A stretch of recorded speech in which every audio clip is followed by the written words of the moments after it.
여러분은 일본인이 가장 사랑하는 여행지가 한국이라는 사실을 알고 계신가요? 최근 일본 젊은이들 사이에서는 한국에 대한 호감도가 올라가 K가 붙은 것이라면 음식, 드라마, 영화, 의복 등 무엇이든 인기가 정말 많다고 합니다.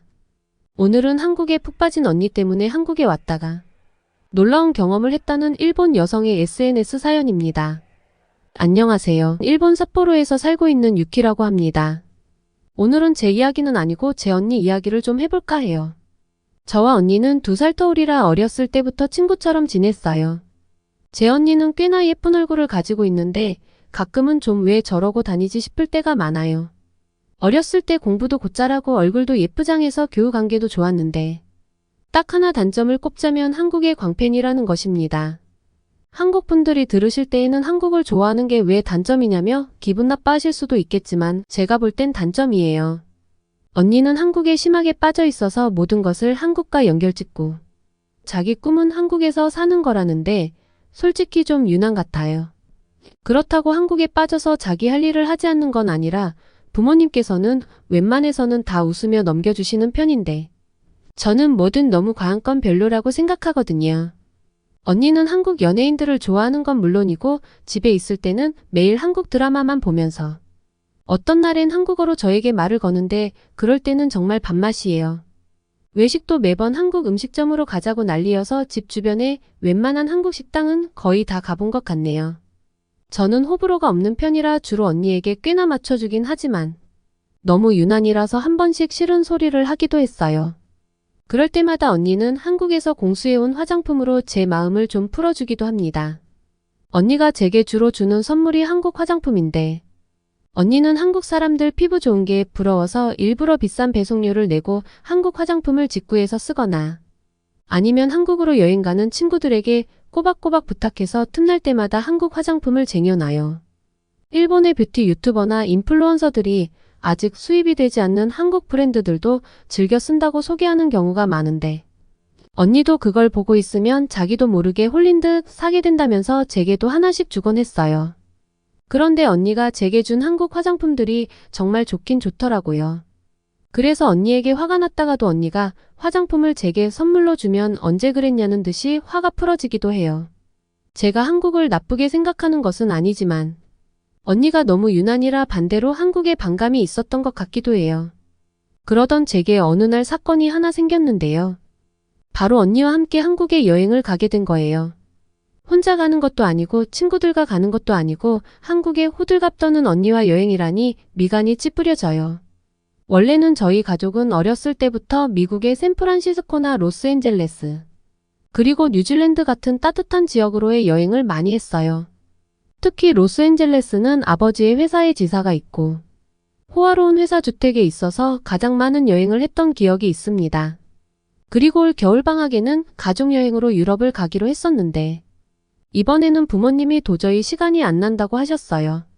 저는 어릴 적부터 영화 보는 것을 좋아했는데 특히 유럽을 배경으로 한 영화에서 고풍스러운 유럽의 도시들이 너무나 아름답게 느껴졌고 성인이 되면 꼭 가보리라 마음먹고 있었죠. 이렇게 유럽에 환상이 젖어 있었던 저는 유럽에 갈 날만을 기다리고 있었는데 부모님은 미안하다고 하시면서 아쉬우면 언니랑 둘이서 한국이라도 다녀오라고 하는 거예요. 언니가 한국어도 잘하니 부모님 없이도 걱정이 안 된다나요. 그러면서 유럽은 다음 여름방학에 꼭 함께 가자고 하셨어요. 그 이야기를 듣던 저는 당연히 싫다고 했어요. 왜냐하면 한국으로의 여행은 언니를 위한 여행인 것 같았거든요. 차라리 안 가면 안 갔지 언니랑 한국 여행은 죽어도 가기 싫었어요. 삐쳐있는 제 방에 들어온 언니는 4박 5일의 한국 여행 계획표를 내밀더니 이 언니 한번 믿어보라며 너를 정말 즐겁게 해줄 자신이 있고 만약 이번 여행이 재미없다면 평생 한국 화장품을 제게 제공하겠다는 혹하는 제안을 하지 뭡니까? 그렇게까지 나오는 언니를 차마 실망시킬 수는 없을 것 같아서 마지못해 알겠다고 했습니다. 그렇게 12월 말 저는 언니와 함께 한국행 비행기에 올랐습니다. 언니의 4박 5일의 한국 여행 계획표는 아주 화려했어요. 그런데 제가 보기에는 이해가 가지 않는 것들이 좀 많았어요. 홍대와 강남에서 쇼핑하기, 카카오 프렌즈샵 가기, 한국의 소품샵 가기는 괜찮았거든요. 저도 해보고 싶었던 것들이니까요. 그런데 식당을 놔두고 편의점 김밥 사 먹기, PC방 음식 사 먹기 등이 버킷리스트에 올라가 있는 건 이해가 가지 않더라고요. 그리고 일본에도 카페가 널렸는데 하루에 카페를 2군데씩 가는 걸로 짜놨더라고요. 그래도 다 괜찮다 싶었는데 제가 언니에게 또 속았다는 생각이 드는 부분이 있었어요. 그게 뭐냐고요? 바로 한국어 공부를 할 때 애플리케이션에서 만난 한국 친구를 만나고 오겠다는 거예요. 자기가 한국어 공부를 꽤 하긴 했지만 아무래도 진짜 한국 문화는 한국인과 즐겨야 한다나요? 만날 친구가 동갑내기 여자아이고 사진도 받았으니까 걱정하지 말라는데 어이가 없더라고요. 저를 놔두고 혼자서 한국 친구를 만나고 오는 것도 어이가 없는데 세상이 얼마나 험한데 언니는 겁도 없나 봐요. 근데 언니가 진짜 한다면 하는 스타일이거든요. 숙소로 가는 지하철 안에서 언니에게 알지도 못하는 사람을 만나러 가는 게 위험한 것 같다고. 엄청 잔소리를 했는데 언니는 제 말을 도무지 듣질 않더라고요. 자기를 바보로 보냐면서요. 그렇게 저는 또 언니에게 지고 말았어요. 어쨌든 언니와 함께한 한국 여행은 생각보다 더 즐거웠습니다. 한국은 저 혼자는 절대 와볼 일이 없는 나라였을 것 같은데 여행을 와서 언니 덕을 톡톡히 봤어요. 언니가 사실 한국어 능력 시험 5급이거든요. 한국으로 취업하는 게 꿈이라서 누가 시키지도 않았는데 공부를 독학으로 했어요. 한국 사람들이 언니가 하는 한국말을 다 알아듣고 한국어 잘한다고 칭찬을 해주니 저도 언니가 좀 자랑스럽더라고요. 놀이공원에 가서는 한국 학생들도 많이 만났는데 언니가 한국어를 잘한다고 어찌나 호응을 잘해주던지 연예인이 된 줄 알았다니까요. 그리고 언니 덕에 한국 편의점 간식도 식당 음식도 실패 없이 먹을 수 있었어요. 일본에서도 한국 음식점은 이미 많아 특별히 새로울 것이 없다고 생각했는데 완전 잘못된 생각이었죠. 한국에서 먹은 회가 그렇게 맛있다는 것을 처음 알았으니까요. 회도 맛있었지만 함께 나온 반찬들의 가짓수를 보고 정말 놀랐어요. 마지막에 먹은 매운탕은 또 어떻고요. 정말 환상적이었어요. 그리고 떡볶이랑 부대찌개도 먹었는데 전반적으로 조금씩 매워서 약간은 힘들었지만 먹다 보니 적응도 꽤 했고요. 카페도 일본과는 또 다른 분위기로 왜 이렇게 언니가 한국에 푹 빠졌는지 이해는 갔습니다. 한국의 카페들은 느낌 자체가 세련되었고 완전 핫플레이스더라고요. 아르바이트분도 너무나 상냥해서 녹아버리는 느낌이었어요. 한국인들은 기본적으로 말을 예쁘게 하는 걸까요? 화장품 가게나 옷가게는 특성상 이렇게 친절하겠지 했는데 카페 아르바이트생들이 하나같이 예쁘고 상냥해서 저도 모르게 공손해지더라고요. 이런 이미지라 언니의 카페 투어가 버킷리스트구나 하고 이해가 갔죠. 한국 여행을 통해 그동안 수박 겉타기로 알고 있던 언니의 한국 사랑을 이해도 하고 또 저도 더 한국에 빠지는 그런 순간들을 가졌어요. 그리고 원래도 한국인들이 센스 있고 세련된 건 알았지만 직접 와서 보니까 왜 일본의 유튜버나 인플루언서들이 한국에 자주 오는지 이해가 됐습니다. 패션도 화장도 헤어스타일도 모두 한국이 한참 더 앞선 느낌이었거든요. 저도 언니를 따라서 꽤나 한국식 화장을 하고 옷도 신경 써서 입고 왔는데 기세에서 밀리는 느낌이라 자꾸 신경이 쓰였습니다. 한국인들의 피부는 어떻게 그렇게 투명한 느낌이 드는지 부럽기도 하고요. 압구정과 신사동 그리고 성수동 모두 멋쟁이들이 가득해서 눈이 아주 즐거웠죠. 언니는 그런 저를 보고 날 그렇게 구박하더니 나보다 더 한국에 푹 빠진 것 같다며 저를 놀리면서 한국에 함께 또 오자고 약속했어요. 먹방과 카페투어 쇼핑으로 가득했던 일정이 지나가고 한국에서의 마지막 날이 되었어요. 언니는 한국 친구와 만나는 날이었고 저는 명동에서 혼자만의 시간을 즐기기로 했어요. 명동 거리는 또 색다른 느낌이었습니다. 올리브영에서 화장품 쇼핑을 하고 엄마가 좋아하시는 김도 샀어요. 유명한 핫도그도 사 먹었는데 쭉쭉 늘어나는 모차렐라 치즈와 고소한 쌀의 조화가 끝내줬습니다. 그리고 명동 곳곳의 소품샵을 구경하다 보니 하루가 훌쩍 가버렸어요. 물론 중간에 언니는 시간 잘 보내고 있냐면서 제게 연락을 해왔어요. 저녁 시간이 되어갈 때쯤 저는 피곤해서 호텔 방으로 들어와 한숨 잤어요.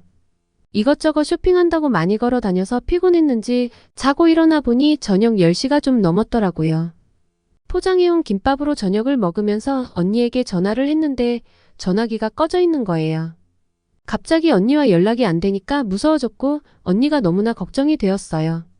그래도 한국어를 잘하니 안전하게 올 수 있겠지 싶어서 기다렸는데 밤 11시가 다 되어도 안 오는 거예요. 혹시 처음 만난 한국인 친구와 무슨 일이 생긴 것일까? 경찰에 실종 신고를 해야 하나? 정말 오만 가지 생각이 다 들었습니다. 더 이상 호텔 방 안에서만 언니를 기다릴 수는 없어서 일단 버스 정류장으로 뛰쳐나왔어요. 그리고 오고 가는 사람들 틈바구니 속에서 언니를 찾기 시작했는데 미치겠더라고요. 그런데 얼마가 지났을까? 전화가 왔어요. 언니였는데 버스를 타고 강남역으로 가는 중인데 25분쯤 후에 도착한다고요. 눈물이 왈칵 나고 다리에 힘이 쭉 풀리는 느낌이었습니다. 후다닥 버스 정류장으로 뛰어가 기다린 끝에 언니를 만났는데 한껏 꾸미고 나갔던 아침과 달리 버스에서 내리는 언니는 꼬질꼬질해지고 힘도 하나도 없어 보였습니다. 언니를 보자 걱정했던 마음에 저는 지금까지 뭐 하다가 온 거냐고 화를 냈어요. 휴대폰 배터리가 없으면 빨리 들어와야지 대체 왜 이렇게 늦게 온 거냐면서요. 사실 언니는 한국에 와서 롯데월드니 명동, 압구정동, 성수동까지 정말 많은 곳을 다니는 동안길을 제대로 못 찾은 적이 한 번도 없었어요. 근데 문제는 언니가 추운 날씨에 버스를 타니 버스 안이 너무 따뜻하더래요. 피곤하기도 하고 노곤하니 잠이 들어버린 거죠. 그리고 눈을 떠보니 전혀 모르는 곳이라 당황을 했다고 해요. 근데 길거리도 어둡고 갑자기 겁이 나. 그렇게 자신만만하던 한국어도 잘 안 읽히고 머리가 굳어버리는 느낌이었는데 버스 안에서 어쩔 줄 몰라 하는 언니를 보고 퇴근하던 직장인들이 하나둘씩 모여들었다고 해요. 그리고 언니가 울고 있으니 달래주고 호텔을 확인하더니 어디에서 어떤 버스를 타고 몇 정거장 후에 내리면 되는지 자세히 알려주었다고 하더라고요. 정말 친절했던 어떤 여성분은 일부러 언니가 타야 하는 버스가 올 때까지 기다려주면서 한국 버스 정류장에서는 충전이 된다고 안심시켜주고 충전도 할 수 있게 도와줬대요. 다행히 버스가 금방 와서 무사히 온 거라고 하더라고요. 그 이야기를 듣고 한국 분들의 따뜻한 마음에 정말 큰 감동을 받았어요. 그 시간대면 야근을 하고 퇴근하던 중일 텐데 그냥 스쳐 지나갈 수도 있는 외국인에게 이렇게 도움을 주고 달래주다니요. 일본이었으면 남일이니 상관하지 않고 지나갔을 거예요. 여행을 하며 만났던 한국인들의 친절함과 상냥함은 가식이 아니라 진심이었다는 것에 한류가 일본인들의 마음도 사로잡은 것 아닐까요? 언니가 정신이 없어 감사를 표할 연락처도 받지 못한 게 너무 아쉬워 이렇게라도 감사를 전해봅니다. 언니는 항상 한국 드라마나 한국 여행 브이로그들을 보면 마음이 치유되는 느낌이라고 말하곤 했는데 한국인들의 진심 어린 상냥함을 먼저 알아차렸었나 봅니다. 언니가 한국에 빠져버린 모습을 좋은 시선으로 보지 않았던 저지만 역시 한류가 일본을 이렇게 사로잡아 버린 건 어쩔 수 없는 흐름인가 봐요. 저도 이 흐름에 올라타버린 만큼 이제 마음껏 즐겨보려고요. 내년 봄 다시 한국을 방문하고 전하고 싶은 이야기가 있다면 메일을 또 보내겠습니다. 오늘의 사연 어떠셨나요? 오늘의 사연이 마음에 드셨다면 구독과 좋아요를 눌러주세요. 여러분의 구독과 좋아요는 영상 제작에 큰 힘이 됩니다. 더욱더 감명 깊은 사연으로 찾아뵙겠습니다. 감사합니다.